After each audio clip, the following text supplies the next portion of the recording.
Okay, so before we start, let me tell you one thing. I did not expect to wake up today wanting to learn about pinball and all of its history. I sat down to watch this one and I am so glad that I did.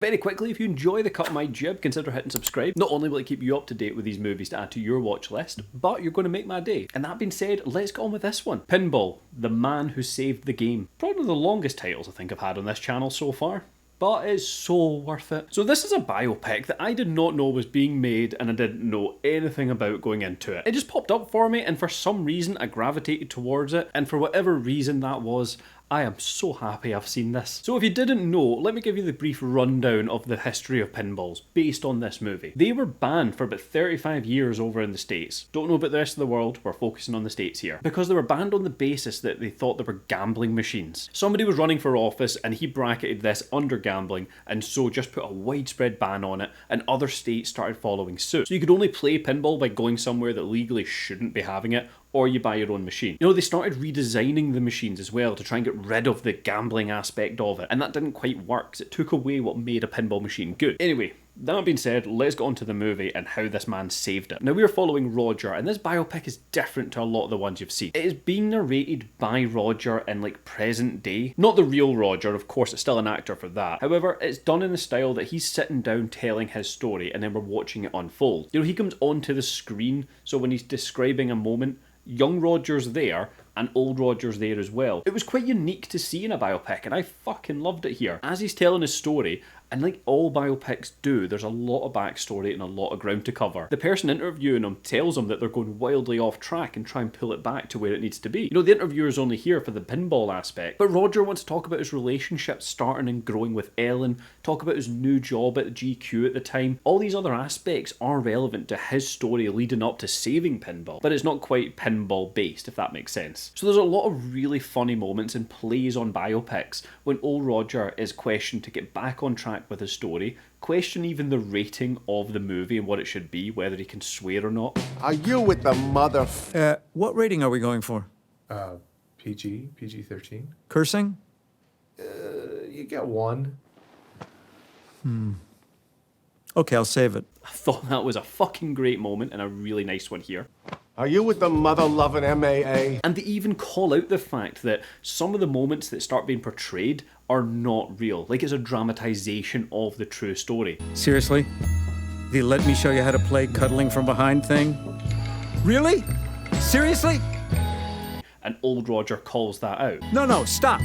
I mean, you know, I know you're making a movie, and it's not going to be exactly exact, but I mean, come on. So I've not looked up the entire story of what happened, but based on Wikipedia, and I know Wikipedia, it gets a reputation. Using Wikipedia as your source of information.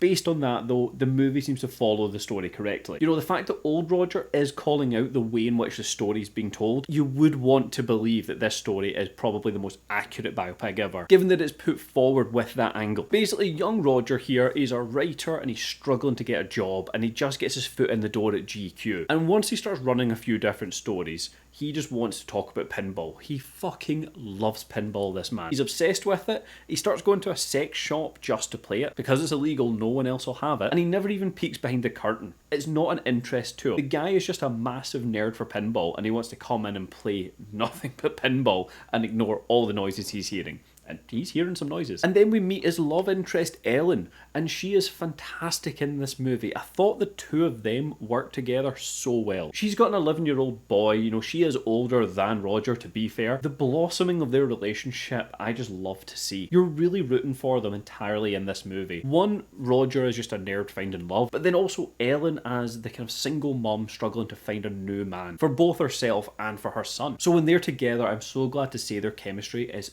fucking fantastic. So once he's been working at GQ for a while, he starts putting forward pinball stories and he gets to write an article on it. He wants to write more, but understandably so, he's not here to write a book, so he can't exactly explain everything he wants to. That leads him into writing a book all about pinball. His love for the game does not go unnoticed, you know, because when he's writing for his book and researching it, you know, he wants to interview the politicians that banned it, but at the same time introduce people that distribute the games and make the games as well. So he is putting his face out there and he's getting on a lot of people's radars. What ends up happening is the people that are making these games want to take it to court to get the ban lifted. They come at it from a bit of a different angle than you would expect. But Roger, being Roger and just been such a fan of the game, and he's amazing at it, he just wants to confirm that it's not based on gambling. You know, it's not a chance-based game, it's a skill-based game. And so he starts getting pressure into coming along, proving that it's skill-based, because that would be enough to overturn this law. Now that is the premise of this movie and kind of taking you through a lot of the arcs. Why this movie worked for me on so many levels was, one,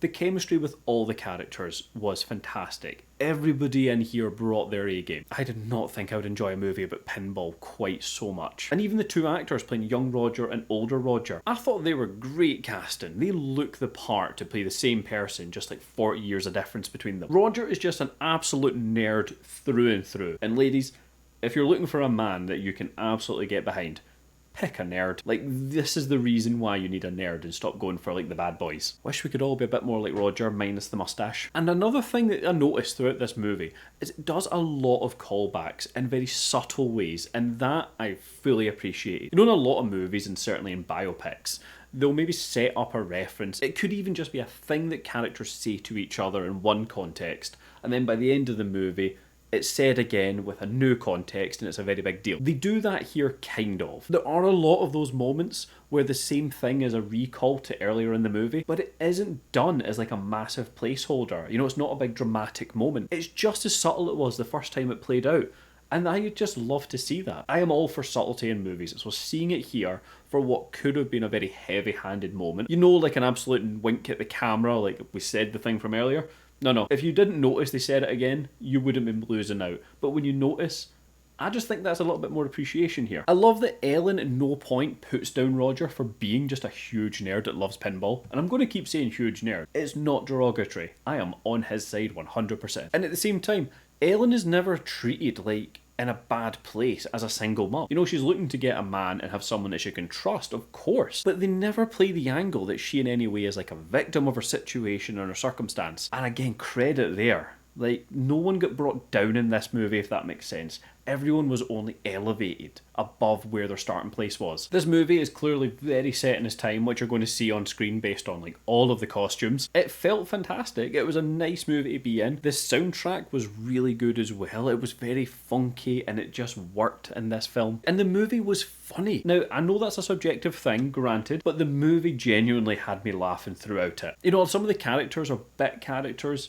It might be through Roger's work, through people he meets through pinball, whatever it may be. They all work. And what I like even more is they're not just used when the movie needs a punchline. There'll be serious moments where Roger's moving his story forward and the characters are there. The characters are there to talk to him, have a bit of dialogue. So it doesn't feel out of place that when it comes to maybe a funnier scene down the road, that they're also there for it. It just works that these people are all together. They would be. They all work in the same office, but they're used throughout the movie, not just when they're needed, if that makes sense. Because there's nothing worse than when you watch a movie and you know who the comic relief is. So when you see them on screen, you just let your guard down because the scene could just end on a punchline and move on to the next one. Whereas here, it's just sprinkled throughout the entire movie. I could keep ranting about pinball, but I'm just going to cut myself short here. So with all that being said and ranted about, what would I be saying about pinball? If you've not gathered, change your plans for this movie. It is one that took me wildly by surprise. One, I didn't know anything about it, and two, it's a movie about a ban on pinball. How good could it really be? Turns out really fucking good. All of the acting in here is fantastic. You have lovable characters, great chemistry with everybody. The soundtrack is great and it'll stick in your head for a long time after. The movie isn't quite as high stakes as a biopic might be, given that nothing is directly affecting Roger's life. However, you fully back his investment in it. So look, with all that being said, have you watched Pinball? What did you think of it? Let me know if we agree or disagree. And if you haven't yet, hit subscribe. It's going to keep you up to date with these latest movies to add to your watch list, and I bloody hope this is one of them, and you're going to make my day. But that being said, thank you so much for watching.